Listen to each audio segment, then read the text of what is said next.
நாங்கள் காஞ்சிபுரத்துலேருந்து வரோம். என் பேர் சித்ரா. நாங்கள் பகுதியிலேருந்து வரோம். அவர் இன்னைக்கு பேசுனது எங்களுக்காக பேசினார்.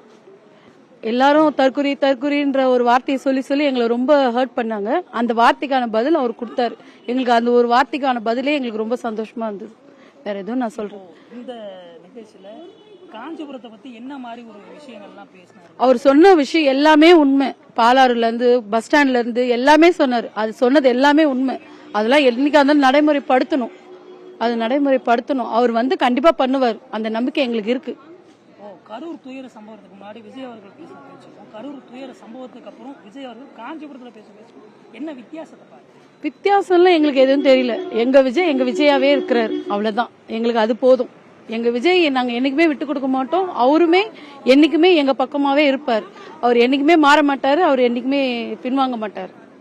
விஜய் அவர்கள் பேசின பேச்சுல இளைஞர்களுக்கு என்ன மாதிரி உறுதி வந்து அவர் என்ன உறுதி கொடுத்தாருன்னா எங்களுக்காக தானே அவர் பேசுறாரு. பேசின பேச்சு எல்லாமே எங்களுக்காக தானே பேசினாரு. அவருக்குன்னு எதுவுமே பேசலையே. எங்களுக்காக தானே எல்லாமே பேசினாரு. அவர் மக்களுக்காக அவருக்காக தான் எங்களுக்காக தான் பேசினார்.